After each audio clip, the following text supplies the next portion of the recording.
ও নবী মুহাম্মদ, আপনি কোথায় গেছেন? আল্লাহ আপনাকে কি দান করছে? এবার নবী মুহাম্মদ বলে, আল্লাহ পাক আমারে 50 ওয়াক্ত নামাজ দান করছে আমার উম্মতের জন্য। মুসা কালিমুল্লাহ বলে, ও নবী মুহাম্মদ, আপনার উম্মত 50 ওয়াক্ত নামাজ পড়তে পারবে না, যান আপনি কিছু নামাজ কমায় নিয়ে আসেন। এবার আল্লাহর পয়গম্বর আল্লাহর বাড়িতে আবার গেলেন, গিয়ে বলতেছেন, বন্ধু আমার উম্মত তো 50 ওয়াক্ত নামাজ পড়তে পারবে না। এবার আল্লাহ পাক রব্বুল আলামিন 5 ওয়াক্ত নামাজ কমাইলেন। বলেন তো আর কয় ওয়াক্ত আছে? এরে দুস্থ বুজুর্গ ও আল্লাহর গোলামেরা, 5 ওয়াক্ত নামাজ কমাইলেন। 5 ওয়াক্ত কমানোর পরে আবার মুসা কালিমুল্লাহর সাথে যখন সাক্ষাৎ হয়ে গেল, মুসা কালিমুল্লাহর সাথে সাক্ষাৎ হওয়ার পরে বলে, আল্লাহ কি বলেছে? এবার আল্লাহর পয়গম্বর বলে 5 ওয়াক্ত নামাজ কমাইছে। মুসা কালিমুল্লাহ বলে, আপনার উম্মত 5 ওয়াক্ত কমাইলে হবে না, যান এই 45 ওয়াক্ত পড়তে পারবে না। আবার নবী আল্লাহর কাছে গেলেন, আল্লাহ গো আমার উম্মত 45 ওয়াক্ত পড়তে পারবে না। এবার আল্লাহ পাক আরো 5 ওয়াক্ত কমাইলেন। কয় ওয়াক্ত হইল? আরে আল্লাহর গোলাম আল্লাহর পয়গম্বর আবার চলে আসলেন, আবার মুসা কালিমুল্লাহর সাথে সাক্ষাৎ। মুসা কালিমুল্লাহ বলে, আল্লাহ কি বলছে? কয় 5 ওয়াক্ত কমাইছে। কয় আপনার উম্মত 40 ওয়াক্ত পড়তে পারবে না, আবার যান। এইভাবে আল্লাহর নবীকে 9 বার পাঠাইলেন। 9 বার পাঠানোর পরে বলেন তো এখন আছে নামাজ কয় ওয়াক্ত? আরে আল্লাহর গোলাম ও দুনিয়ার মানুষ শোনো, মেরাজের রজনীতে যখন আল্লাহ পাক আল্লাহর নবীরে 50 ওয়াক্ত নামাজের জায়গায় 5 ওয়াক্ত নামাজ ফরজ করলেন, আল্লাহ পাক বলছেন, বন্ধু আপনার উম্মতদেরকে জানায় দিবেন দৈনন্দিন 5 ওয়াক্ত নামাজ যেন পড়ে। এবার আল্লাহর নবীর মনটা নরম, আল্লাহর নবীর মনটা মলিন হয়ে গেছে, চেহারার মধ্যে হাসি নাই। এবার আল্লাহ পাক নবীরে বলে, ও বন্ধু 50 ওয়াক্ত নামাজ দিলাম, এখন 5 ওয়াক্ত দিলাম, এখন কেন আপনার মনটা এমন? বুঝছি। এবার আল্লাহ পাক আল্লাহর বন্ধুকে বলে, বন্ধু আমি বললাম আপনার উম্মত দৈনন্দিন 50 ওয়াক্ত পড়তে হবে না, আপনার উম্মত দৈনন্দিন 5 ওয়াক্ত নামাজ পড়বে, পড়ার বেলায় পড়বে কম।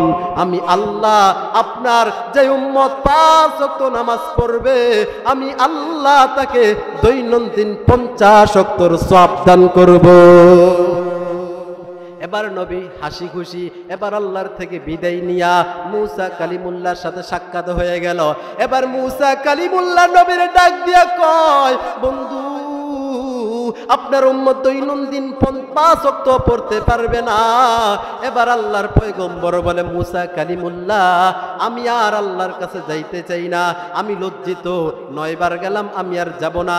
এবার নবী 5 ওয়াক্ত নামাজ নিয়া পরের দিন যখন নাকি সাহাবীদেরকে নিয়া কাফের মুশরিকদেরকে নিয়া যখন বলছেন, ও দুনিয়ার বাসীরা, ও আমার চাচা বাতিজারা, ও আমার ভাই বেরাদাররা, আমাকে আল্লাহ পাক 50 ওয়াক্ত নামাজ দান করেছিল, তারপরে আমি কমাইতে কমাইতে 5 ওয়াক্ত নামাজ ফরজ করেছেন আল্লাহ।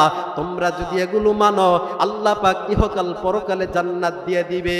এবার কাফের মুশরিকরা বলতেছে, ও আব্দুল্লাহর বেটা মুহাম্মদ, এতদিন মনে করছিলাম তুমি মনে হয় পাগল না, কিন্তু আজকে তোমার কথাই বুঝলাম তোমার থেকে পাগল কেউ নাই।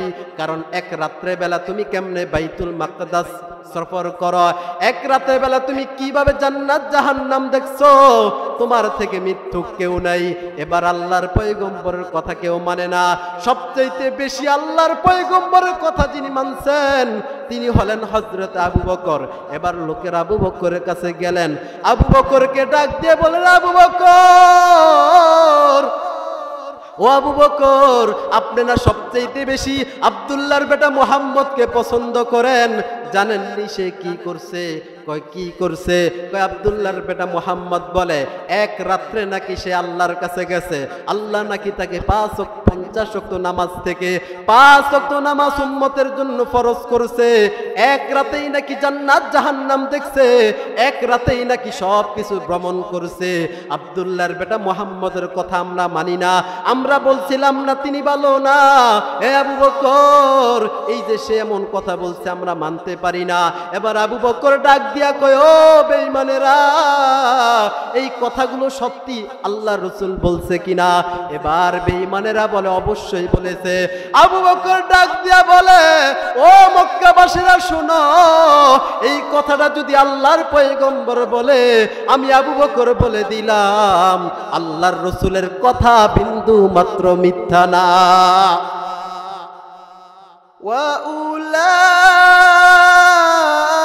ওয়াউলাইকা হুমুল মুফলিহুন।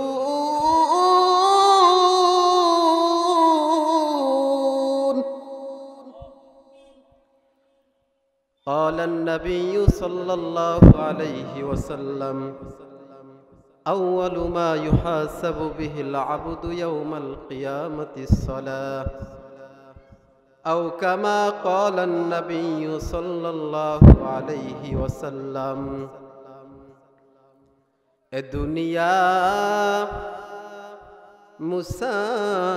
মুসাফির খানা, কবর আখের ঠিকানা, कोई आगे रवाना है कोई पीछे रवाना। ला इलाहा इल्लल्लाह, ला इलाहा इल्लल्लाह, ला इलाहा इल्लल्लाह, ला इलाहा इल्लल्लाह, ला इलाहा इल्लल्लाह। सज्जत जन्नत बानाइलो, सज्जत जन्नत बानाइलो।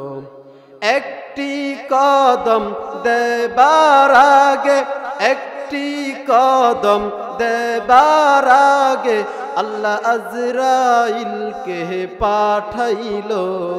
লা ইলাহা ইল্লাল্লাহ, লা ইলাহা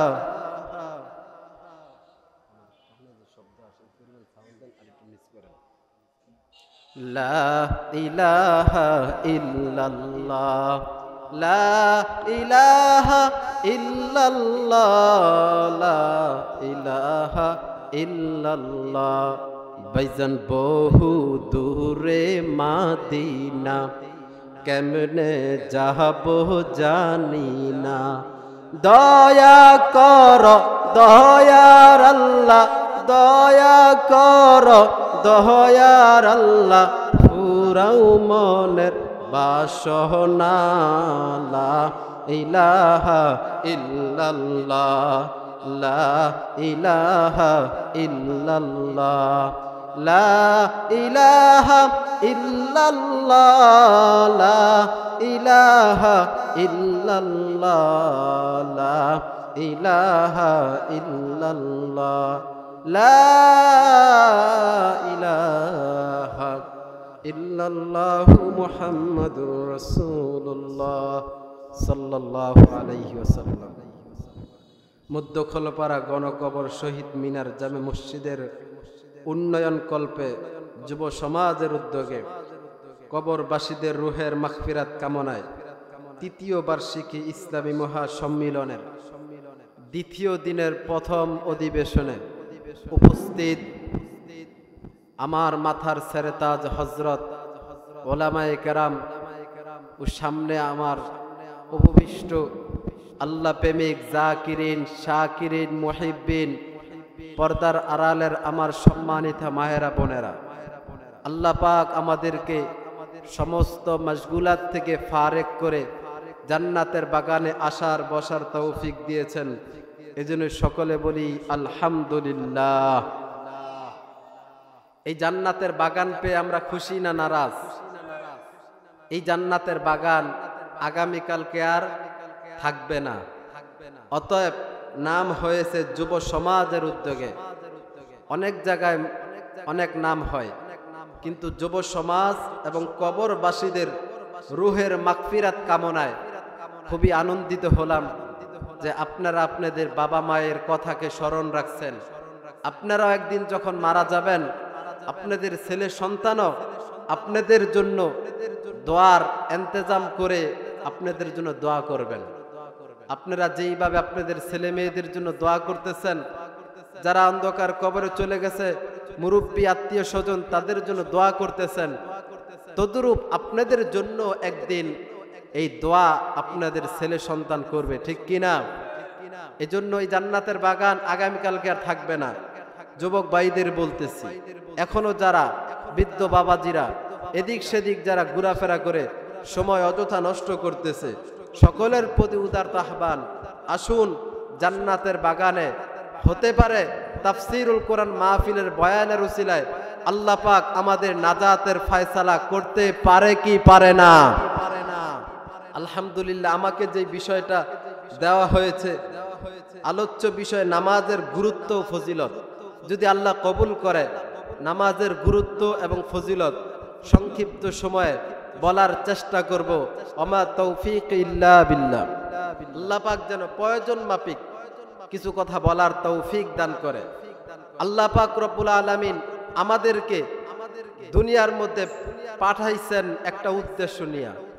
ওমা খলাকাতুল জিন্না ওয়াল ইনসা ইল্লা লিয়াবুদুন।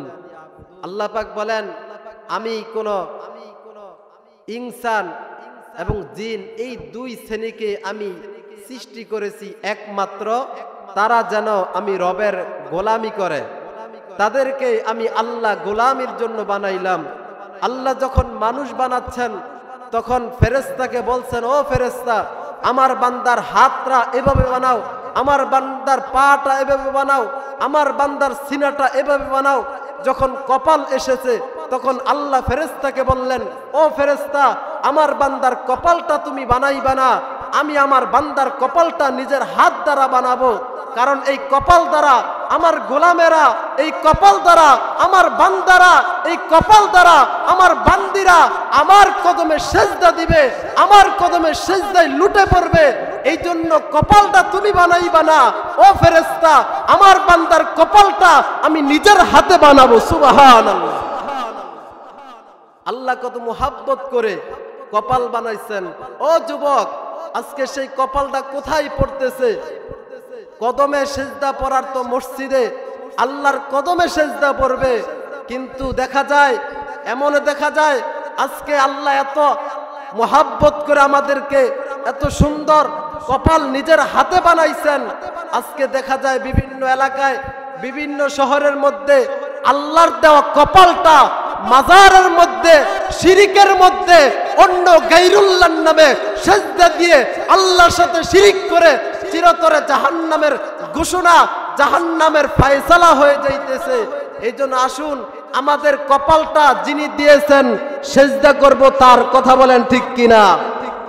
রাজি আছি তো ইনশাআল্লাহ? আল্লাহ পাক রব্বুল আলামিন এই কপাল দ্বারা যেন একমাত্র আল্লাহর কদমেই মাথাটা যেন কোন বাতিলের সামনে, মাথাটা যেন একমাত্র রব্বে কারীমের সামনে যেন পতিত হয়। রব্বে কারীমের সামনেই আমাদের মাথাকে মন্ডন করে দিব, আল্লাহর সামনে আমাদের মাথাকে নিবেদিত করে দিব। দুনিয়ার কোন নাস্তিক মুরতাদ বেঈমানের সামনে আমাদের কপালকে কোনদিন ঠেকাইব না। কথা বলেন ঠিক কিনা? মুসলমান এই আদর্শ যতদিন বাস্তবায়ন করবে, মুসলমান যতদিন বলবে রব্বে কারীমের সামনে শুধু মাথা নত করব, কোন বাতিলের সামনে মাথা নত করব না, তখন আল্লাহ ইসলামের ঝান্ডা গোটা পৃথিবীর মধ্যে মানবাধিকারের মধ্যে ইসলামকে প্রতিষ্ঠিত করবেন। কথা বলেন ঠিক কিনা? আমরা আমাদের কপাল শুধু আল্লাহর কদমেই লুটে দিব। রাজি আছি তো ইনশাআল্লাহ? আল্লাহ পাক আমাদের যতদিন হায়াত দিবেন এই কপালটা যেন মালিকের কদমেই পড়ে। আল্লাহ সেই তৌফিক দান করুক। ওমা তৌফিক ইল্লা বিল্লাহ। নামাজের গুরুত্ব আছে না নাই? অনেক গুরুত্ব।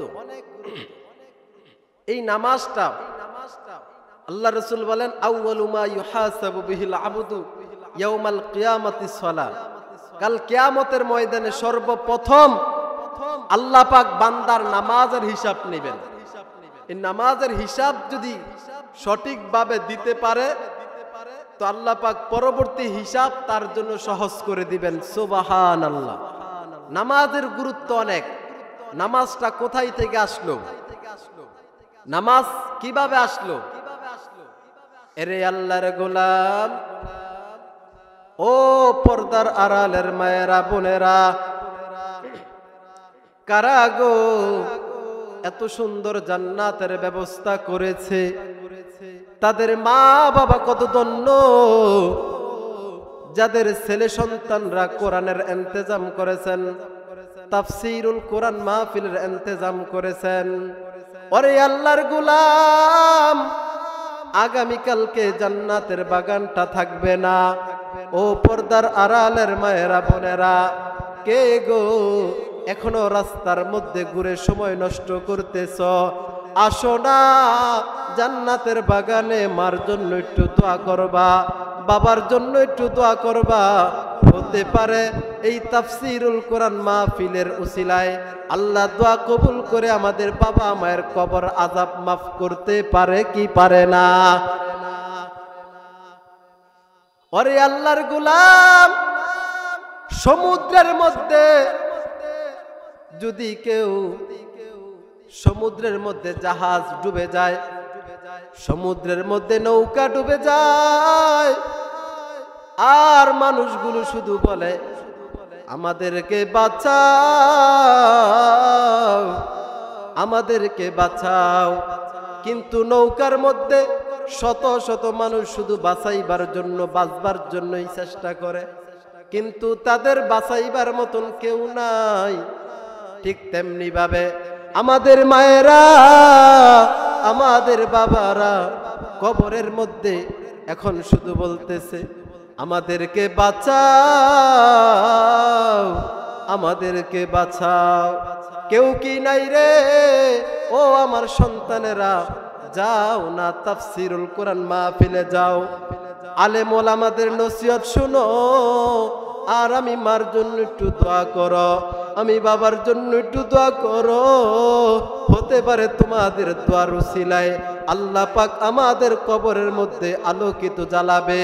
এই জন্য বাবা মায়ের জন্য দোয়া করার দরকার আছে না নাই?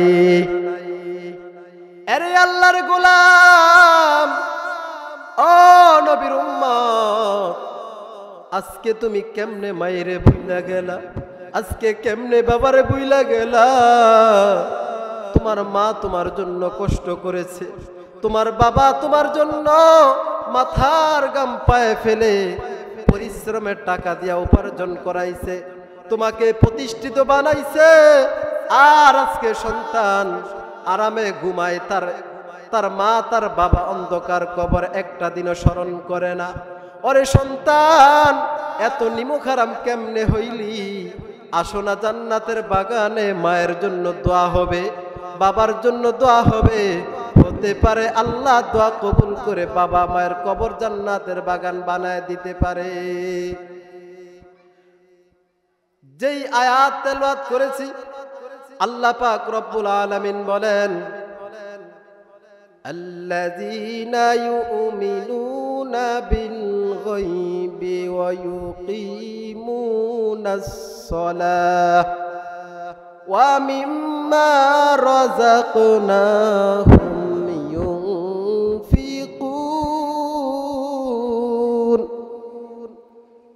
আল্লাহ পাক বলেন যারা ঈমানদার, ঈমানদাররাই তো আল্লাহকে বিশ্বাস করে, ঠিক কিনা? ঈমানের দাম কেমন? ঈমানের দাম সবচাইতে বেশি। একজন ব্যক্তির ঈমান নাই কিন্তু সে নামাজ, রোজা, হজ, যাকাত পালন করেছে, বলেন তো এই ব্যক্তিটার ঈমান না থাকার কারণে আল্লাহর কাছে তার 2 টাকার দাম আছে? তাহলে ঈমান হলো সবচাইতে বেশি দামি। ঈমান যদি না থাকে, নামাজ রোজা সব পালন করছে কিন্তু বিন্দু পরিমাণ দাম নাই। কেন? তার মধ্যে ঈমান নামক বস্তুটা নাই। ঈমানদার যারা আছে, আল্লাযীনা ইউমিনুনা, তারা বিশ্বাস করে, মুমিনরা মুত্তাকিরা বিশ্বাস করে বিল গায়বি, অদৃশ্যকে। মুফাসসিরে কেরামগণ লিখছেন অদৃশ্য কি? অদৃশ্য হলো জান্নাত জাহান্নাম। জান্নাত জাহান্নাম আমরা দেখছি, দেখি নাই, কিন্তু তারপরেও তার উপর ঈমান আনছি। ওয়া ইউকিমুনাস সালাত, মুত্তাকি যারা তারা নামাজ কায়েম করে। ওয়া মিম্মা রাযাকনাহুম ইউনফিকুন, এবং আল্লাহ পাক বলেন আমি তাদের যে রিজিক দান করছি সেই রিজিক থেকে ইউনফিকুন, তারা আল্লাহর রাস্তায় খরচ করে। বুঝে থাকলে বলেন তো এই কাজগুলো যার ঈমান আছে সে করে না যার ঈমান নাই সে করে? যার ঈমান আছে, তাহলে ঈমান থাকলেই এই কাজগুলো করা সম্ভব। ঈমান সবচাইতে দামি এবং মূল্যবান সম্পদ। ওমিম্মা রাযাকনাহুম ইউনফিকুন, আল্লাহ পাক কাউকে ধনী বানায়, কাউকে গরিব বানায়, এগুলো তো সব আল্লাহ প্রদত্ত, ঠিক কিনা? সব আল্লাহ দান করে। এই জন্য আল্লাহ যদি আমাদেরকে রিজিক দান করে, সেই রিজিক থেকে আল্লাহর জন্যই খরচ করা। নামাজ কায়েম করা।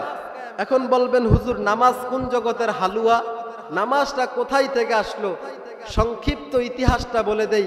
আল্লাহর রাসূলকে যখন আল্লাহ পাক কোরআন নাজিল করলেন, নবীজির উপরে যখন কোরআন নাজিল করলেন, তো কোরআন নাজিল করার পরে আল্লাহ পাক আল্লাহর বন্ধুকে একদিন স্পেশাল দাওয়াত দিলেন। বলেন তো আল্লাহর কাছে সবচাইতে প্রিয় ব্যক্তি কে? নবী মুহাম্মদুর রাসূলুল্লাহ সাল্লাল্লাহু আলাইহি ওয়াসাল্লাম। আল্লাহ পাক আল্লাহর বন্ধু মুহাম্মদ সাল্লাল্লাহু আলাইহি সাল্লামকে স্পেশাল একটা দাওয়াত করলেন। কোথায়? সেই স্পেশাল দাওয়াতটা হলো আল্লাহর বাড়িতে। কার বাড়িতে? আল্লাহর বাড়িতে। এবার আল্লাহর নবী এক রাতে সফর করলেন মেরাজের রজনীতে। মেরাজে আল্লাহর রাসূল আল্লাহর কাছে গেলেন। যাওয়ার পরে আল্লাহর রাসূলকে আল্লাহ পাক জান্নাত জাহান্নাম সব দেখাইছেন। সব দেখানোর পরে অনেক বিস্তারিত ঘটনা সংক্ষিপ্ত বললাম। আল্লাহ পাক জান্নাত জাহান্নাম ফুলসিরাত সব দেখাইছেন। দেখানোর পরে আল্লাহর নবী আল্লাহর থেকে বিদায় নিয়ে আসবেন। এবার আল্লাহ পাক বলেন, ও বন্ধু তুমি আসছো, এখন তোমার উম্মতের জন্য আমার থেকে কিছু নিবা না? এবার আল্লাহ পাক আল্লাহর বন্ধুকে নবী মুহাম্মদুর রাসূলুল্লাহকে উপহার দিয়েছেন, হাদিয়া দিয়েছেন 50 ওয়াক্ত নামাজ। জোরে বলেন কয় ওয়াক্ত নামাজ? এবার আল্লাহর নবী অনেক খুশি, 50 ওয়াক্ত নামাজ। এবার 50 ওয়াক্ত নামাজ নিয়ে যখন আল্লাহর নবী আসলেন, রাস্তার মধ্যে আসমানের মধ্যে মূসা কালিমুল্লাহর সাথে সাক্ষাৎ হয়ে গেল। এবার মূসা কালিমুল্লাহ আল্লাহর নবীর বলে, ও নবী মুহাম্মদ আপনি কোথায় গেছেন? আল্লাহ আপনাকে কি দান করছে?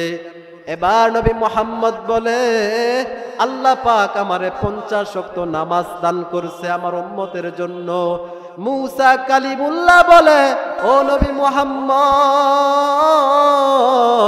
আপনার উম্মত 50 ওয়াক্ত নামাজ পড়তে পারবে না, যান আপনার কিছু নামাজ কমায় নিয়ে আসেন। এবার আল্লাহর পয়গম্বর আল্লাহর বাড়িতে আবার গেলেন, গিয়ে বলতেছেন বন্ধু আমার উম্মত তো 50 ওয়াক্ত নামাজ পড়তে পারবে না। এবার আল্লাহ পাক রব্বুল আলামিন 5 ওয়াক্ত নামাজ কমাইলেন। বলেন তো আর কয় ওয়াক্ত আছে? এরে দুস্থ বুজুর্গ ও আল্লাহর গোলামেরা, 5 ওয়াক্ত নামাজ কমাইলেন। 5 ওয়াক্ত কমানোর পরে আবার মূসা কালিমুল্লাহর সাথে যখন সাক্ষাৎ হয়ে গেল, মূসা কালিমুল্লাহর সাথে সাক্ষাৎ হওয়ার পরে বলে আল্লাহ কি বলেছে? এবার আল্লাহর পয়গম্বর বলে 5 ওয়াক্ত নামাজ কমাইছে। মূসা কালিমুল্লাহ বলে আপনার উম্মত 5 ওয়াক্ত কমাইলে হবে না, যান এই 45 ওয়াক্ত পড়তে পারবে না। আবার নবী আল্লাহর কাছে গেলেন, আল্লাহ গো আমার উম্মত 45 ওয়াক্ত পড়তে পারবে না। এবার আল্লাহ পাক আরো 5 ওয়াক্ত কমাইলেন। কয় ওয়াক্ত হইল? আরে আল্লাহর গোলাম আল্লাহর পয়গম্বর আবার চলে আসলেন। আবার মূসা কালিমুল্লাহর সাথে সাক্ষাৎ। মুসা কালিমুল্লাহ বলে আল্লাহ কি বলছে? কয় 5 ওয়াক্ত কমাইছে, কয় আপনার উম্মত 40 ওয়াক্ত পড়তে পারবে না, আবার যান। এইভাবে আল্লাহর নবীকে 9 বার পাঠাইলেন। 9 বার পাঠানোর পরে বলেন তো এখন আছে নামাজ কয় ওয়াক্ত? আরে আল্লাহর গোলাম, ও দুনিয়ার মানুষ শোনো, মেরাজের রজনীতে যখন আল্লাহ পাক আল্লাহর নবীরে 50 ওয়াক্ত নামাজের জায়গায় 5 ওয়াক্ত নামাজ ফরজ করলেন, আল্লাহ পাক বলছেন বন্ধু আপনার উম্মতদেরকে জানায় দিবেন দৈনন্দিন 5 ওয়াক্ত নামাজ যেন পড়ে। এবার আল্লাহর নবীর মনটা নরম, আল্লাহর নবীর মনটা মলিন হয়ে গেছে, চেহারার মধ্যে হাসি নাই। এবার আল্লাহ পাক নবীরে বলে ও বন্ধু 50 ওয়াক্ত নামাজ দিলাম, এখন 5 ওয়াক্ত দিলাম, এখন কেন আপনার মনটা এমন? বুঝছি। এবার আল্লাহ পাক আল্লাহর বন্ধুকে বলে বন্ধু আমি বললাম আপনার উম্মত দৈনন্দিন 50 ওয়াক্ত পড়তে হবে না, আপনার উম্মত দৈনন্দিন 5 ওয়াক্ত নামাজ পড়বে, পড়ার বেলায় পড়বে কম। আমি আল্লাহ আপনার যে উম্মত 5 ওয়াক্ত নামাজ পড়বে আমি আল্লাহ তাকে দৈনন্দিন 50 ওয়াক্তর সওয়াব দান করব। এবার নবী হাসি খুশি এবার আল্লাহর থেকে বিদায় নিয়া মুসা কালিমুল্লাহর সাথে সাক্ষাৎ হয়ে গেল। এবার মুসা কালিমুল্লাহ নবীর ডাক দিয়া কয় বন্ধু আপনার উম্মত দৈনন্দিন 5 ওয়াক্ত পড়তে পারবে না। এবার আল্লাহর পয়গম্বর বলে মুসা কালিমুল্লাহ আমি আর আল্লাহর কাছে যাইতে চাই না, আমি লজ্জিত, 9 বার গেলাম আমি আর যাব না। এবার নবী 5 ওয়াক্ত নামাজ নিয়া পরের দিন যখন নাকি সাহাবীদেরকে নিয়া কাফের মুশরিকদেরকে নিয়া যখন বলছেন ও দুনিয়ার বাসীরা, ও আমার চাচা ভাতিজারা, ও আমার ভাই বেরাদাররা, আমাকে আল্লাহ পাক 50 ওয়াক্ত নামাজ দান করেছিল, তারপরে আমি কমাইতে কমাইতে 5 ওয়াক্ত নামাজ ফরজ করেছেন আল্লাহ, তোমরা যদি এগুলো মানো আল্লাহ পাক ইহকাল পরকালে জান্নাত দিয়ে দিবে। এবার কাফের মুশরিকরা বলতেছে ও আব্দুল্লাহর বেটা মুহাম্মদ এতদিন মনে করছিলাম তুমি মনে হয় পাগল না, কিন্তু আজকে তোমার কথাই বুঝলাম তোমার থেকে পাগল কেউ নাই। কারণ এক রাত্রে বেলা তুমি কেমনে বাইতুল মাকদাস সফর করো, এক রাতের বেলা তুমি কিভাবে জান্নাত জাহান্নাম দেখছো, তোমার থেকে মিথ্যুক কেউ নাই। এবার আল্লাহর পয়গম্বরের কথা কেউ মানে না, সবচেয়ে বেশি আল্লাহর পয়গম্বরের কথা যিনি মানছেন তিনি হলেন হযরত আবু বকর। এবার লোকের আবু বকরের কাছে গেলেন, আবু বকরকে ডাক দিয়ে বলেন আবু বকর, ও আবু বকর আপনি না সবচেয়ে বেশি আব্দুল্লাহর বেটা মুহাম্মদকে পছন্দ করেন, জানেননি সে কি করছে? কয় কি করছে? কয় আব্দুল্লাহর বেটা মুহাম্মদ বলে এক রাত্রে নাকি সে আল্লাহর কাছে গেছে, আল্লাহ নাকি তাকে 50 ওয়াক্ত নামাজ থেকে 5 ওয়াক্ত নামাজ উম্মতের জন্য ফরজ করেছে, এক রাতেই নাকি জান্নাত জাহান্নাম দেখছে, এক রাতেই নাকি সব কিছু ভ্রমণ করছে। আব্দুল্লাহর বেটা মুহাম্মদের কথা আমরা মানি না, আমরা বলছিলাম না তিনি ভালো না। এ আবু বকর এই যে সে এমন কথা বলছে আমরা মানতে পারি না। এবার আবু বকর ডাক দিয়া কয় ও বেঈমানেরা এই কথাগুলো সত্যি আল্লাহর রাসূল বলছে কিনা? এবার বেঈমানেরা বলে অবশ্যই বলেছে। আবু বকর ডাক দিয়া বলে ও মক্কাবাসীরা শোনো, এই কথাটা যদি আল্লাহর পয়গম্বর বলে আমি আবু বকর বলে দিলাম আল্লাহর রাসূলের কথা বিন্দু মাত্র মিথ্যা না। এরপর থেকেই আল্লাহর রাসূল আবু বকরের নাম দিয়ে দিলেন সিদ্দিকে আকবর। আল্লাহু আকবার। আবু বকর থেকে সত্যবাদী আর কেউ নাই। এই কথা যখন আল্লাহর পয়গম্বর বলেন, আবু বকর দাঁড়ায় বলে ইয়া রাসূলুল্লাহ আমি আপনার উপরে কালিমা গ্রহণ করলাম, আপনি যা কিছু বললেন সব কিছু মেনে নিলাম। সুবহানাল্লাহ।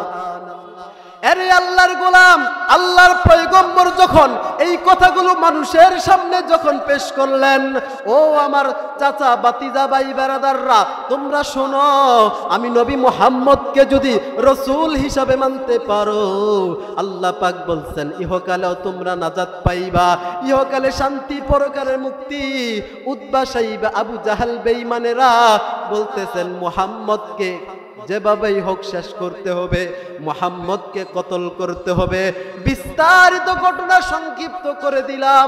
আল্লাহর পয়গম্বর যখন এইভাবে মানুষদেরকে দ্বীনের দাওয়াত দেয়, দ্বীনের কথা যখন বলে, আবু বকর তো মানছেন, আল্লাহর নবীর কথা বিশ্বাস করছেন। খাদিজাতুল কুবরা, আল্লাহর নবীর স্ত্রী, তিনিও আল্লাহর নবীর কথা ধর্মকে বিশ্বাস করলেন। এবার যখন মানুষগুলো নবীরে মিথ্যা বলে চলে গেল, আল্লাহর পয়গম্বর ওনার বাড়ির কাছে গিয়ে ছোট্ট করে আল্লাহর কোরআন তেলাওয়াত করতেছে। আরে আল্লাহর গোলাম, আমাদের দেশে যেই মানুষটাকে যদি কোনো নিষেধ করা হয় তাহলে সেই দিকে মানুষ বেশি ধাবিত হয়। আল্লাহর পয়গম্বর বসে কোরআন তেলাওয়াত করে, আর বেঈমানেরা উতবা সাইবার স্ত্রীরা বলে, এই তোমরা এই দিকে কেউ যাইও না, কারণ এই দিকে একটা পাগল বসা আছে। একজন যায় না, দুইজন যায় না। হঠাৎ করে যখন অনেক মানুষগুলোকে জড়ো করলো, এই দিকে কেউ যাইবা না, এই দিকে একটা পাগল বসা আছে। এবার সবাই মিলে বলতেছেন, আসো আমরা যাই পাগল দেখার জন্য। সবাই মিলে পাগল দেখার জন্য যায়। পাগল দেখতে গিয়ে দেখতেছেন আল্লাহর পয়গম্বর আল্লাহর কোরআন তেলাওয়াত করে। সুবহানাল্লাহ। আল্লাহর পয়গম্বর কোরআন তেলাওয়াত করে। এই দুনিয়ার মানুষ কারে তোমরা পাগল বলছো? আল্লাহর পয়গম্বর যখন কোরআন তেলাওয়াত করে, চতুর্পাশ দিয়ে মানুষগুলো নবীর কোরআন তেলাওয়াত শোনে। এবার এই লোকেরা বলতেছেন, ও উতবা সাইবার স্ত্রীরা, তোমরা না বলছো আল্লাহর পয়গম্বর নাকি পাগল? আমি তো দেখতেছি এত সুন্দর চেহারার মানুষটা কোনোদিন পাগল হতে পারে না। ও আব্দুল্লাহর বেটা মুহাম্মদ, তারা আপনাকে পাগল বলে, আপনি তো পাগল না। আমরা বুঝলাম আপনি পাগল না, তারাই পাগল। আমরা আপনার কাছে, আপনি আমাদেরকে কালিমা পড়ায় মুসলমান বানায় দেন। যাদেরকে পাগল বইলা আল্লাহর নবীর থেকে দূরে রাখছিল, এবার আল্লাহর নবীর চেহারা দেখা, আল্লাহর নবীর কোরআন তেলাওয়াত শুইনা নবীর হাতে কালিমা পড়া মুসলমান হয়ে গেছে। আর বলতেছেন, এই দুনিয়াদার বেঈমানেরা, তোমরা কারে পাগল বলছো? এত সুন্দর চেহারার মানুষটা কোনোদিন পাগল হতে পারে না। মায়ার নবীর চেহারা এত সুন্দর, মায়ার নবীর কোরআন তেলাওয়াত এত সুন্দর ছিল, মায়ার নবীর আদর্শ এত সুন্দর। নবীরে দেইখা বেঈমান কালিমা পয়রা ইসলাম গ্রহণ করছে। সুবহানাল্লাহ। এই আল্লাহর গোলাম কোন নবীর উম্মত হইলা? এই যুবক ভাইরা কোন নবীর উম্মত হইলা? বলো তো, ইসলামের দিকে আসার দরকার আছে না নাই? যেই নবী আমাদের জন্য উম্মতের ফিকির নিয়া সব জায়গার মধ্যে কষ্ট করেছেন, তিনি হলেন আমাদের নবী মুহাম্মাদুর রাসূলুল্লাহ সাল্লাল্লাহু আলাইহি ওয়াসাল্লাম। আল্লাহর নবীর উপরে এবার 5 ওয়াক্ত নামাজ ফরজ। কয় ওয়াক্ত নামাজ? এবার আল্লাহর পয়গম্বর বলেন, কেউ যদি 5 ওয়াক্ত নামাজ পড়ে তাহলে আল্লাহ পাক তাকে 5টা ফজিলত, 5টা পুরস্কার দিবেন। সুবহানাল্লাহ। পুরস্কারটা আমরা সবাই বাড়িতে নিয়ে যাব ইনশাআল্লাহ। কেউ যদি 5 ওয়াক্ত নামাজ পড়ে, পুরস্কার কয়টা? 5টা। 1 নাম্বার পুরস্কার হলো, আল্লাহ রাসূল বলেন, কেউ যদি 5 ওয়াক্ত নামাজ পড়ে, আল্লাহ পাক রব্বুল আলামিন দুনিয়ার মধ্যে সবচাইতে পেরেশান যেই জিনিসটা মানুষ নিয়ে করে, সেই জিনিসটা দূর করে দিবেন। বলেন তো সেই জিনিসটার নাম কি? রিজিক। এই তো মাশাআল্লাহ ওয়াজ বুঝতেছেন। এই রিজিকের জন্যই তো বিদেশ, রিজিকের জন্যই তো ব্যবসা, রিজিকের জন্যই তো ডাকাতি। কথা কন। সারা রাত চোর চুরি করে রিজিকের জন্য, সারা রাত ডাকাতি করে রিজিকের জন্য, সারা রাত গুন্ডামি করে রিজিকের জন্য। দেশের সম্পদ অহরণ করতেছে, দেশের সম্পদ লুটপাট করতেছে একমাত্র রিজিকের জন্য। কথা বলেন ঠিক কিনা? আল্লাহর নবী বলেন, কেউ যদি 5 ওয়াক্ত নামাজ পড়ে, আল্লাহ পাক তার 5টা পুরস্কার দিবেন। একটা হলো আল্লাহ পাক দুনিয়ার মধ্যে তার রিজিকের অভাবকে দূর করে দিবেন। সুবহানাল্লাহ। বাকি থাকে কয়টা? 4টা। 2 নাম্বার পুরস্কার আল্লাহ পাক দান করবেন, আল্লাহ রাসূল বলেন কেউ যদি 5 ওয়াক্ত নামাজ পড়ে আল্লাহ পাক রব্বুল আলামিন কবরের আযাব থেকে কবরের কঠিন প্রশ্ন থেকে আল্লাহ পাক তার জন্য সহজ করে জান্নাতের ফয়সালা করে দিবেন। সুবহানাল্লাহ। কবর অনেক কঠিন, ঠিক না? না সহজ? অনেক কঠিন।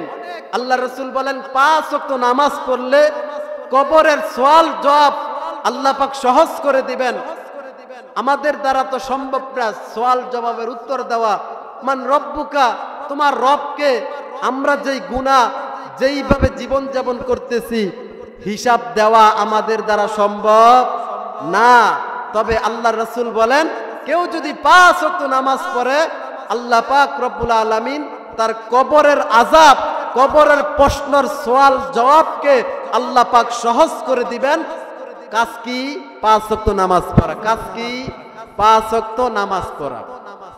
এখন তো আমাদের কবরের কোনো ফিকির নাই, কবরের কোনো চিন্তা নাই, কিন্তু এই কবরের আযাব মাফ করে দিয়েন। আজকে তো আমাদের কবরের কোনো ফিকির নাই, কিন্তু কবরের ফিকির ছিল সাহাবায়ে কেরামের মধ্যে। কেমন কবরের ফিকির ছিল? এই মুসলমান, কোনো দিকে খেয়াল নাই, কোনো দিকে নজর নাই। সাহাবায়ে কেরাম কবরের কেমন ফিকির করতেন? আল্লাহর নবীর একজন সাহাবী এবং আল্লাহর নবীর মেয়ের জামাতা নাম হলো খলিফাতুল মুসলিমিন হযরতে উসমান। নাম শুনছেন কি শোনেন নাই? হযরত উসমান রাদিয়াল্লাহু তাআলা আনহু, তিনার কবরের কেমন ফিকির ছিল? উনি যখন কবরের পাশ দিয়ে যাচ্ছেন, যান হযরত উসমান কবর দেখে চোখের পানি ছেড়ে দিয়ে কান্দে। এবার অন্যান্য সাহাবীরা ডাক দিয়া কয়, ও ভাই উসমান, আপনি কেন এইভাবে কান্দেন? এবার উসমানকে বলতেছেন, ও ভাই উসমান, আমরা দেখছি আল্লাহর নবী যখন জাহান্নামের কথা বলতেন আপনি কোনোদিন এইভাবে কাঁদেন নাই, কিন্তু আপনি কবর দেখলে এখন কেন এইভাবে কাঁদেন? জাহান্নামের বয়ান শুনছেন, কোনোদিন কাঁদেন নাই এইভাবে, অথচ আল্লাহর নবীর 2টা মেয়েকে আপনি বিবাহ করেছেন। আল্লাহর নবী বলে, আমার আরো মেয়ে থাকলে আপনার কাছে বিবাহ দিতেন। ওরে উসমান ভাই, আপনি কবর দেখলে কেন এইভাবে কাঁদেন? এবার উসমান বলে, সাহাবীরা রে, ও আমার সাহাবীরা, তোমরা জানো আমি কেন কবর দেখলে কান্দি? আল্লাহর নবী বলছেন, কবরটা হলো প্রথম গাটিয়া। এই কবর থেকে যদি কেউ মুক্তি পায় আল্লাহ পাক পরবর্তী গাটিয়াগুলো তার জন্য সহজ করে দিবে।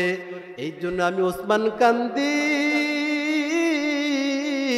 আল্লাহ যদি কবর থেকে আমার মুক্ত করে পরবর্তী গাঠি আমার জন্য সহজ হবে। এবার সাহাবীরা ডাক দিয়া কয়, ভাই উসমান, আল্লাহ পাক তো আপনার জন্য জান্নাতকে ফরজ করেছেন, ওয়াজিব করেছেন। এবার উসমানের কান্না আরো বেড়ে গেল। এবার উসমান ডাক দিয়া কয়, সাহাবীরা রে, যে আল্লাহ আমার জন্য জান্নাতের ব্যবস্থা করছে, যে আল্লাহ আমাকে জান্নাত দিবে, যে আল্লাহ আমার জান্নাত দান করবে, হতে পারে আমার দুনিয়ার কোনো গুনার কারণে আল্লাহ পাক আবার কবরের মধ্যে, দুনিয়ার মধ্যে জাহান্নামেরও ফয়সালা করতে পারে। এই জন্য আমি কান্দি। এ দুস্থ বুজুর্গ, এই মা, ও বাবা, ও ভাই, দেখো উসমান জান্নাতের সার্টিফিকেট পাওয়ার পরেও কবরের পাশ দিয়ে যখন যায় তিনার কান্না এত পরিমাণ বেড়ে গেছে, তিনি এত পরিমাণ কাঁদতেন। কিন্তু আজকে আমাদের কবরের কোনো ফিকির নাই, কবরের কোনো ফিকির নাই। আমার বাবা চলে গেছে, দাদা চলে গেছে, এমন একটা সময় হবে আমারও চলে যেতে হবে। কথা কোন ঠিক কিনা? সাহাবীরা কবরের ভয় এমন কাঁদছে। আল্লাহর নবী বলে, কেউ যদি 5 ওয়াক্ত নামাজ পড়ে আল্লাহ পাক রব্বুল আলামিন 2 নাম্বার পুরস্কার হলো আল্লাহ পাক তার কবরের আযাব থেকে তারে রক্ষা করবে। এই জন্য 5 ওয়াক্ত নামাজ পড়ার দরকার আছে না নাই? 3 নাম্বার পুরস্কার আল্লাহর নবী বলেন, 3 নাম্বার পুরস্কার হলো কাল কিয়ামতের ময়দানে মানুষগুলো যখন হাউমাউ করবে তখন আল্লাহ পাক বলেন, ফাআম্মা মান উতিয়া কিতাবাহু বিয়ামিনি ফাসাউফা ইউহাসাবু হিসাবান ইয়াসীরা ওয়া আম্মা মান উতিয়া কিতাবাহু ওয়ারাআ যহরি ফাসাউফা ইয়াদউ সুবুরা। কাল কিয়ামতের ময়দানে যাকে আল্লাহ পাক আমলনামা ডান হাতে দান করবেন তার কোনো হিসাব হবে না। আল্লাহর রাসূল বলে, কেউ যদি 5 ওয়াক্ত নামাজ পড়ে কাল কিয়ামতের ময়দানে আল্লাহ পাক 3 নাম্বার পুরস্কার হলো তাকে তার আমলনামা ডান হাতে দান করবে। আল্লাহর রাসূল বলে, কারো আমলনামা যদি ডান হাতে দেওয়া হয় তাহলে তার কোনো হিসাব দিতে হবে না, হিসাব ছাড়াই জান্নাতে যাবে। 4 নাম্বার পুরস্কার হলো আল্লাহ পাক বলেন, কেউ যদি 5 ওয়াক্ত নামাজ পড়ে 4 নাম্বার পুরস্কার হলো কাল কিয়ামতের ময়দানে আল্লাহ যখন বলবে, ও আমার বান্দারা তোমরা যাও জান্নাতে যাও, জান্নাতে যাওয়ার আগে একটা ফুলসিরাতের পুল আছে, নাম শুনছেন কি শোনেন নাই? এর দুস্থ বুজুর্গ, সেই ফুলসিরাতের পুলটা কেমন? চুলের থেকেও চিকুন, হীরার চেয়েও দার। যখন আল্লাহর গোলামেরা এই ফুলটা পার হওয়ার জন্য যাবে, যারা জাহান্নামে যাবে তাদের শরীরটা কেটে কেটে জাহান্নামে পড়ে যাবে। আল্লাহর রাসূল বলেন, কেউ যদি 5 ওয়াক্ত নামাজ পড়ে 4 নাম্বার পুরস্কার হলো আল্লাহ পাক রব্বুল আলামিন কাল কিয়ামতের ময়দানে এই ফুলসিরাতের ফুলটা বিজলির আকারে পার করে দিবে। 5 নাম্বার পুরস্কার হলো, আরে আল্লাহর গোলাম, এ নবীর উম্মতেরা, ও মায়েরা বাবারা, আল্লাহর নবী বলে 5 নাম্বার পুরস্কার হলো কাল কিয়ামতের ময়দানে আল্লাহর রাসূল বলেন, কেউ যদি 5 ওয়াক্ত নামাজ আদায় করে 5 নাম্বার পুরস্কার হলো কাল কিয়ামতের ময়দানে আল্লাহ পাক রব্বুল আলামিন সেই বান্দাকে বিনা হিসাবে জান্নাত দান করবে। তাহলে 5 ওয়াক্ত নামাজ পড়ার দরকার আছে না নাই? আমরা তো মনে করতেছি দুনিয়াটা কিছুই না, আবার অনেক কিছু, কিন্তু দোস্ত বুজুর্গ, দুনিয়া থেকে হাসরের মাঠটা কিন্তু আরো ভয়াবহ।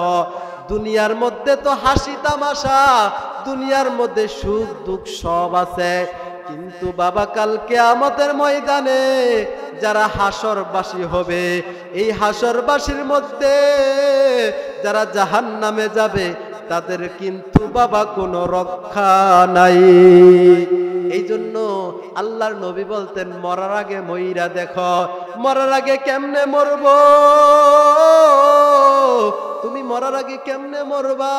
মনে করো তুমি এখন দুনিয়ার মধ্যে আর নাই, এখন দেখো তোমারে নেওয়ার জন্য কেউ আসে না।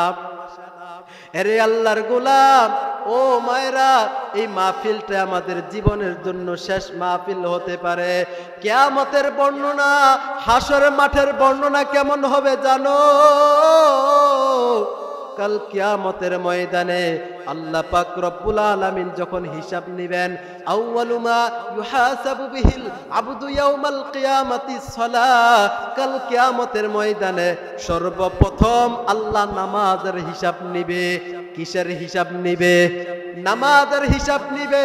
নামাজের হিসাবটা যদি কেউ সঠিকভাবে দিতে পারে, পরবর্তী হিসাবগুলো আল্লাহ পাক সহজ করে দিবে। হাসরের মাঠটা কেমন হবে? হিসাব তো আল্লাহর কাছে দিতে হবে, কিন্তু সেই হাসরের মাঠটা কেমন হবে জানো? আল্লাহর পয়গম্বর বুখারী শরীফের অনেক বড় একটা লম্বা হাদিসের মধ্যে বর্ণনা করেন হাসরের মাঠটা কেমন হবে। এই আল্লাহর গোলাম, মনে করেন আমরা এখন মধ্য খোলাপাড়া কেউ নাই, মনে করেন আমরা সবাই এখন হাসরের মাঠে আছি। হাসরের মাঠে একটা বর্ণনা দেই। আল্লাহর রাসূল বলে, কাল কিয়ামতের ময়দান যখন কায়েম হবে, কিয়ামতের ময়দানটা এই দুনিয়াটাই হবে কিয়ামত। যেখানে মক্কা শরীফ আল্লাহর কাবা যেখানে, সেই জায়গার মধ্যে থাকবে আল্লাহর আরশ। পাহাড় পর্বত সমুদ্র সব কিছুকে লেবেল করে দেওয়া হবে। এটাই হবে কিয়ামত। এবার বলবেন হুজুর তাহলে যে অনেক মানুষ চলে গেছে তাদের জায়গা হবে কিনা? এই দোস্ত বুজুর্গ, দুনিয়া থেকে 9 কোটি 30 লক্ষ মাইল দূরে হলো সূর্য। সেই সূর্যটা কিয়ামতের ময়দানে আল্লাহর রাসূল বলেন কিয়ামতের ময়দানে মানুষের মাথার উপরে থাকবে। যারা জাহান্নামী থাকবে তাদের মাথার মগজটা টাস টাস করে জমিনে পড়ে যাবে। কারো জমিন এমন হবে, কারো ঘাম তার পা পর্যন্ত, কারো ঘাম তার কোমর পর্যন্ত, কারো ঘাম তার হাঁটু পর্যন্ত, মাথা পর্যন্ত হবে। আরে দুনিয়ার বাসীরা শোনো, আজকে দুনিয়া নিয়ে বুঝি রং তামাশায় আছো, আজকে দুনিয়া নিয়ে বুঝি খেলায় আছো। কাল কিয়ামতের ময়দানে হাজার হাজার মানুষ যখন থাকবে, এবার সবাই শুধু বাঁচার জন্য বলবে আমাদের জন্য কি কেউ নাই, আমাদের বাঁচাইবার জন্য কি কেউ নাই? লক্ষ লক্ষ মানুষ থাকবে, কোটি কোটি মানুষ থাকবে। একজন মানুষ বলবে আমাদের জন্য সুপারিশ করার মতন কেউ নাই। আরে আল্লাহর গোলাম, আমরা এখন সবাই হাসরের ময়দানে। মনে করেন দুনিয়ার মধ্যে কেউ নাই, এখন আমরা সবাই হাসরের ময়দানে। এবার আমরা বাঁচবার জন্য কি করব? বাঁচার জন্য হাউমাউ করব। দুনিয়ার মধ্যে তো নামাজ কাজা করছি, দুনিয়ার মধ্যে তো হালাল খাই নাই, হারাম খাইছি, দুনিয়ার মধ্যে সুদ খাইছি, ঘুষ খাইছি। এগুলো করার পরে তো জান্নাত মিলবে না, কথা বলেন ঠিক কিনা? তাহলে সুপারিশের দরকার আছে না নাই? আরে আল্লাহর গোলাম, এবার হাসরের ময়দানে আমরা সুপারিশ কার কাছে করব? এমন একটা অবস্থা হবে, একজন মানুষকে যদি ডাক দেই সব মানুষ তারা শুনতে পাবে। এবার তারা বলবে আমাদের না একজন আদি পিতা আছে, বলেন তো আদি পিতার নাম কি? হযরত আদম আলাইহিস সালাতু ওয়াস সালাম। একজন মানুষ বলবে আজকের এই দিনে সুপারিশ ছাড়া কোনো উপায় নাই, আসো আমরা যাই আদম আলাইহিস সালাতু ওয়াস সালামের কাছে। এর নবীর উম্মত, আমরা এখন কেউ নাই, আমরা এখন হাসরের ময়দানে। এবার আমরা সবাই যাব আদম আলাইহিস সালাতু ওয়াস সালামের কাছে। আদম আলাইহিস সালাতু ওয়াস সালামের কাছে যখন যাব, গিয়ে বলবো আপনি না আমাদের আদি পিতা, আজকে আমরা মুসিবতে আছি, আজকে আমরা বিপদে আছি, আমাদের জন্য একটু সুপারিশ করেন। এবার আদম আলাইহিস সালাতু ওয়াস সালাম বলবে আমি সুপারিশ করতে পারবো না, ইয়া নাফসি নাফসি নাফসি, আমার কি হবে, আমার কি হবে? এবার আমরা সবাই বলবো কেন, আপনি না আল্লাহর নবী, আপনার সমস্যা কি? এবার আদম জানেন কি বলবে? এই দোস্ত, কোনো দিকে খেল নাই। আদম আলাইহিস সালাতু ওয়াস সালাম বলবে এই দুনিয়ার উম্মতেরা শোনো শোনো, ভালো করে শোনো। আল্লাহ পাক দুনিয়ার মধ্যে যখন আমারে পাঠাইছিল, পাঠানোর পরে আল্লাহ আমার বলছে আদম এই গন্ধমের গাছের কাছেও যাবেন না, গন্ধম ফল খাবেন না। কিন্তু আমি গন্ধম ফল খাইছি। এখন আমি বলি আল্লাহ যদি আমারে বলে আদম আমি নিষেধ করছিলাম গন্ধম ফল কেন খাইলা, আমি আল্লাহ। এবার আদম বলে আল্লাহ যদি বলে কেন খাইলা? এই জন্য আমি আল্লাহর কাছে আজকে লজ্জিত, আমি সুপারিশ করতে পারবো না। এই উম্মতেরা শোনো, আজকের দিনে আল ইয়াউম, আজকের দিনে আল্লাহ এত পরিমাণ রাগান্বিত হইছে, আর কোনদিন এত পরিমাণ রাগান্বিত হবেন না। ইতিপূর্বেও কোনোদিন আল্লাহ এত রাগান্বিত হয় নাই, ভবিষ্যতে আর কোনোদিন রাগান্বিত এমন হবেন না। এই উম্মতেরা আমি সুপারিশ করতে পারবো না, যাও তোমরা অন্য নবীর কাছে। এবার আমরা যাব নূহ আলাইহিস সালাতু ওয়াস সালামের কাছে। এই দুনিয়ার মানুষ, এটা দুনিয়ার কোনো কথা বলছি না, এটা হাসরের কথা বলছি। আমরা নূহ আলাইহিস সালাতু ওয়াস সালামের কাছে যাব, গিয়ে বলবো আপনি না প্রথম রাসূল, আপনি আমাদের জন্য সুপারিশ করেন, আমরা আজকে বিপদে আছি। এবার নূহ আলাইহিস সালাতু ওয়াস সালাম বলবে উম্মতেরা রে ইয়া নাফসি ইয়া নাফসি, আমার কি হবে আমার কি হবে। এবার আমরা বলবো নূহ আপনার কি হলো। এবার নূহ আলাইহিস সালাতু ওয়াস সালাম বলবে ও উম্মতেরা আমি আজকে লজ্জিত। কেন আপনার লজ্জিত, আপনার কি হইল? এবার নূহ আলাইহিস সালাতু ওয়াস সালাম বলবে আল্লাহ পাকের কাছে আমি লজ্জিত। জানো আল্লাহ পাক সমস্ত নবীদেরকে একটা দোয়া করার কথা বলছেন, নবীরা যেই দোয়া করবে সেই দোয়াই কবুল হবে। আমি নূহ এমন একটা দোয়া করছি, আমি নূহ দোয়া করছি আমার জাতি যারা আমার মানে না আল্লাহ তাদেরকে ধ্বংস করে দেন। আমি দোয়া করছি আল্লাহ দোয়াটা কবুল করছে। এই উম্মতেরা এখন আল্লাহ যদি আমার জিজ্ঞাসা করে নূহ এমন দোয়া কেন করলি, আমার উম্মত এমন দোয়া কেন করলি, আমার বান্দারা জাহান্নামে চলে গেল, আমার বান্দাগুলো ধ্বংস হয়ে গেল, এমন কেন দোয়া করলি? আল্লাহ যদি আমার জিজ্ঞাসা করে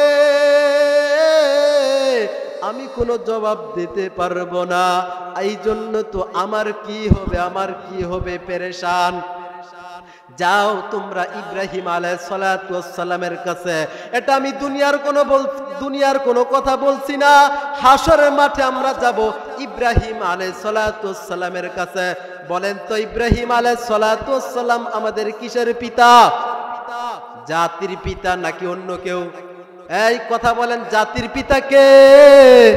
ইব্রাহিম আলাইহিস সালাতু ওয়াস সালামের কাছে যাব, গিয়ে বলবো আপনি না আমাদের জাতির পিতা, আমরা আজকে বিপদে আছি, আমরা আজকে মুসিবতে আছি, আমাদের জন্য একটু সুপারিশ করেন। এবার ইব্রাহিম আলাইহিস সালাতু ওয়াস সালাম বলবে আরে উম্মতেরা আমি আজকে নিজেই তো লজ্জিত, আমার কি হবে, ইয়া নাফসি ইয়া নাফসি। এবার উম্মতেরা জিজ্ঞাসা করবে কেন, কারণ কি হলো। এবার ইব্রাহিম আলাইহিস সালাতু ওয়াস সালাম বলবে এই উম্মতেরা জানো কি হলো, কাল কিয়ামতের ময়দানে, এটা ইব্রাহিম নবী বলবেন, এই উম্মতেরা জানো আমি দুনিয়ার মধ্যে 3টা জায়গার মধ্যে সত্য কথাটা একটু ঘুরায়া বলছি। আল্লাহ যদি আজকে আমার জিজ্ঞাসা করে ও ইব্রাহিম তুমি কেন সত্য কথাটা ঘুরায়া মান্তিক বললা, এটা যদি আল্লাহ আমার আজকে জিজ্ঞাসা করে আমি ইব্রাহিম লজ্জিত, আমি সুপারিশ করতে পারবো না। যাও তোমরা অন্য কারো কাছে যাও। এবার আমরা যাব মূসা কালিমুল্লাহর কাছে। এবার মূসা আল্লাহর সাথে সবচেয়ে বেশি কথা বলছেন, আজকে আমাদের জন্য সুপারিশ করেন। এবার মূসা কালিমুল্লাহ কি বলে শোনো। এবার মূসা কালিমুল্লাহ বলে আমি সুপারিশ করতে পারবো না। এবার উম্মতেরা জিজ্ঞাসা করবে কেন, কারণ কি। এবার মূসা কালিমুল্লাহ ডাক দিয়ে বলবে ও উম্মতেরা আমি আল্লাহর কাছে লজ্জিত, আমি লজ্জিত কারণ কি। এবার মূসা কালিমুল্লাহ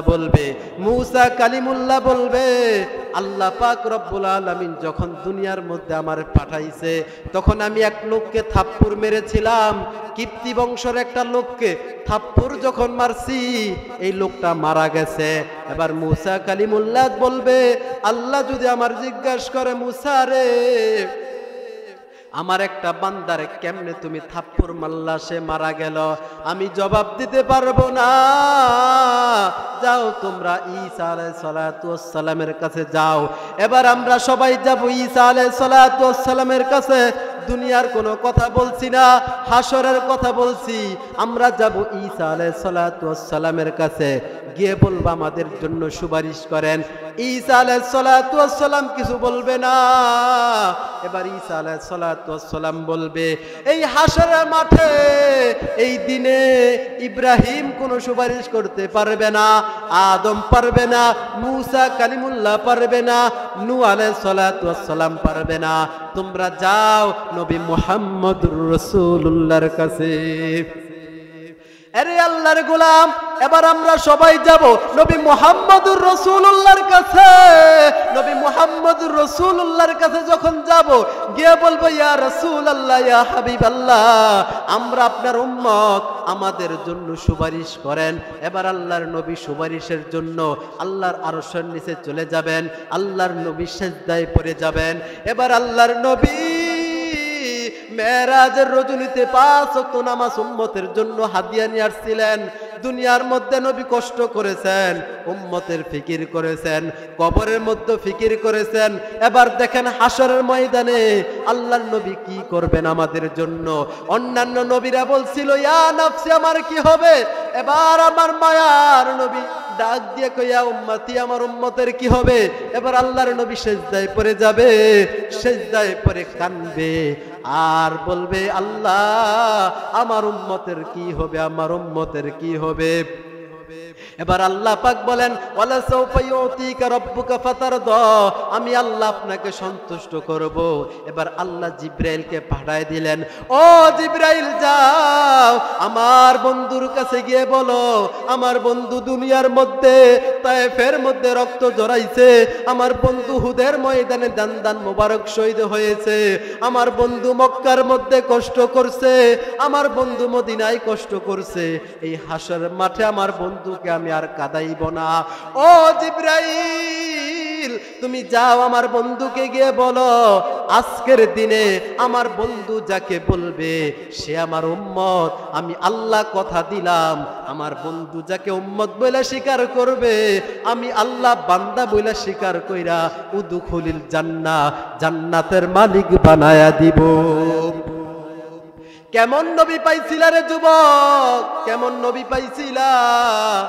অন্যান্য নবীরা পর্যন্ত বলবে আমাদের সুপারিশ করার কিছুই নাই, কিন্তু মায়ার নবী দুনিয়ার মধ্যে উম্মতের ফিকির করছে, কবরের মধ্যেও করবেন, আখিরাতের মধ্যে হাসরের মাঠে উম্মতের দরদ মাখা কণ্ঠে আল্লাহর কাছে কেঁদে উম্মতের জান্নাতের ফয়সালা করবে। কথা বলেন ঠিক কিনা। এরে আল্লাহর গোলাম নবীর উম্মতেরা কেমনে বুঝাবো, অন্যান্য নবীরা পর্যন্ত আমাদের নবীর উম্মত হওয়ার জন্য আল্লাহর কাছে সুপারিশ করেছেন, কিন্তু আমরা কোনোদিন আল্লাহর কাছে বলি নাই আল্লাহ শেষ নবীর উম্মত বানাও, কিন্তু আল্লাহ পাক আমাদেরকে কবুল করে শেষ নবীর, শ্রেষ্ঠ নবীর, আখিরি নবীর খাঁটি উম্মত বানাইছে। এখন আমি আপনাদের কাছে প্রশ্ন রাখি, কোটি কোটি মানুষের মধ্যে আল্লাহর নবী যাকে বলবে সে আমার উম্মত, আল্লাহ পাক বলবেন যাও জান্নাতে চলে যাও। এখন কাল কিয়ামতের ময়দানে আমার নবী যদি আমারে দেখে আমারে উম্মত বইলা চিনবে কিনা, এই জন্য একটা নিদর্শনের দরকার আছে না নাই। আল্লাহর নবী বলে কোটি কোটি মানুষ থাকবে, আমার উম্মতদেরকে আমি কিভাবে চিনবো, আমার উম্মতদেরকে পা থেকে মাথা পর্যন্ত যদি আমি নবীর সুন্নত থাকে, আমি নবীর সুন্নত যদি থাকে তাহলে তার কপালের মধ্যে নূর চমকাবে। আমি নবী তারে দেইখা উম্মত বইলা স্বীকার কইরা, আল্লাহ তাকে বান্দা বইলা স্বীকার কইরা উদুখুলিল জান্নাহ, জান্নাতের মেহমান বানায় দিবে। আরে আল্লাহর গোলাম নবীর উম্মত কেমন নবী পাইছিলা। যখন আল্লাহ পাক হাসরের মাঠে নবীকে উঠাইবে, আল্লাহর নবী উম্মতের কেমন দরদ ছিল। আল্লাহর নবীকে যখন কবর থেকে উঠাবেন তখন 4 ফেরেশতা যাবেন, জিব্রাইল, মিকাইল, ইসরাফিল, আজরাইল। এবার আল্লাহর পয়গম্বর বলবেন ও জিব্রাইল আমাকে উঠানোর জন্য, আমাকে কবর থেকে উঠানোর জন্য কে কে আইছ। এবার জিব্রাইল বলবে নবী গো আমরা বড় বড় 4 ফেরেশতা আসলাম। এবার আল্লাহর পয়গম্বর জিব্রাইলকে বলবে জিব্রাইল আমাকে উঠানোর জন্য, আমাকে নেওয়ার জন্য তোমরা 4 ফেরেশতা আসলা, আমার গুনাহগার উম্মত কি আসে নাই। আল্লাহু আকবার। মায়ার নবী যখন হাসরে উঠবে তখন আমাদেরকে বলবে না, যখন আল্লাহর পয়গম্বরের দুনিয়ার সময় শেষ তখন আল্লাহ পাক জিব্রাইলকে পাঠাইছেন, ও জিব্রাইল আমার বন্ধুর কাছে যাও, আমার বন্ধুকে গিয়ে বলবা ও বন্ধু আল্লাহ পাক আমারে পাঠাইছে, আপনি আর দুনিয়াতে থাকতে পারবেন না, এখন যদি আপনি ইচ্ছা করেন আরো থাকতে পারেন, আপনি কি বলেন। এবার আল্লাহর পয়গম্বর জিব্রাইলকে বলছে জিব্রাইল আমার বন্ধুকে গিয়ে জানাইবা আমি যখন দুনিয়া থেকে চলে যাব, আমি যখন দুনিয়া থেকে চলে যাব, আমার উম্মত যদি গুনাহ করে আমার উম্মত গুলো কি জাহান্নামে দিবে কিনা। এবার আল্লাহ জিবরাইলের মাধ্যমে খবর পাঠাইছে, ও জিবরাইল যাও যাও আমার বন্ধুকে গিয়ে বলো আমার বন্ধু যখন দুনিয়া থেকে চলে যাবে আমার বন্ধুর উম্মতেরা যদি যোহরের নামাজ না পড়ে আমি আল্লাহ আসর পর্যন্ত অপেক্ষায় থাকব, আসর না পড়লে মাগরিব, এইভাবে 5 ওয়াক্ত নামাজ যদি না পড়ে আমি আল্লাহ আমার বন্ধুর উম্মতের জন্য অপেক্ষায় থাকব। 4 ওয়াক্তর পরে 5 ওয়াক্ত নামাজের সময় যদি আমার বন্ধুর উম্মতেরা আমার কাছে বলে আল্লাহ অপরাধ করছি, আল্লাহুম্মা গফির লানা, আমাদেরকে মাফ করে দেন, ও জিবরাইল আমার বন্ধুকে জানায় দাও, এইটাও যদি বলে আমি আল্লাহ আমার বন্ধুর উম্মতদেরকে মাফ করে দিব। কেমন নবীর উম্মত পাইছি, কেমন নবীর উম্মত পাইছি। এই জন্য আল্লাহর নবীর আদর্শ বাস্তবায়ন করার দরকার আছে না নাই? আরে আল্লাহর গোলাম, কথা বলছি মেরাজ থেকে আল্লাহর রসুলের উপরে 50 ওয়াক্তের জায়গায় 5 ওয়াক্ত নামাজ ফরজ করেছেন। তারপরে নামাজ পড়লে ফজিলত 5টা, বলেন তো এক একটা ফজিলত কোটি কোটি টাকা দিয়েও কিনা যাবে কি যাবে না? যাবে না। এই জন্য 5 ওয়াক্ত নামাজ পড়ার দরকার আছে না নাই? আজ থেকে আমরা হিম্মত করি, হুজুর তাফসীরুল কোরআন মাহফিল থেকে আমরা ওয়াদাবদ্ধ হয়ে গেলাম আর জীবনে কোনোদিন 5 ওয়াক্ত নামাজ কাজা করব না। কারা কারা রাজি আছে আল্লাহকে হাত তুলে দেখায় দেই। আল্লাহ আপনার গোলামেরা 5 ওয়াক্ত নামাজ পড়ার ওয়াদা করেছে। আল্লাহ আল্লাহ আপনার কাছে বলে যায় আপনার গোলামদেরকে 5 ওয়াক্ত নামাজ পড়ার এবং আপনার খাঁটি ওলি না বানাইয়া অন্ধকার কবরে ডাক দিয়েন না। আল্লাহ পাক রব্বুল আলামিন যেই কথাগুলো বললাম আমাকে আপনাদের সকলকে এগুলোর উপর আমল করার তৌফিক দান করুক। আমি আপনাদের কাছে বিশেষভাবে দোয়া চাই। আপনাদের মসজিদে প্রায় 2 বছর খেদমত করেছিলাম, তারাবির নামাজ, আল্লাহ পাক যেন ইখলাসের সহিত গোটা পৃথিবীতে কোরআনের বাণী এভাবেই পৌঁছে দিতে পারি। আল্লাহ যেন সেই কবুল করে, তৌফিক দান করে। যেখানে যাই আমার এলাকার সবার জন্য আমি দোয়া রাখি, আল্লাহ পাক তাদেরকে যেন দ্বীনের সাথে জড়িত রাখে, মুতাআল্লিক রাখে। আল্লাহ পাক আমাদের সকলকে একসাথে, আমাদের বাবা মা আত্মীয় স্বজন সকলকে যারা অন্ধকার কবরে চলে গেছে একসাথে আল্লাহ পাক জান্নাতে যাওয়ার তৌফিক দান করুক। সকল বলি আমিন।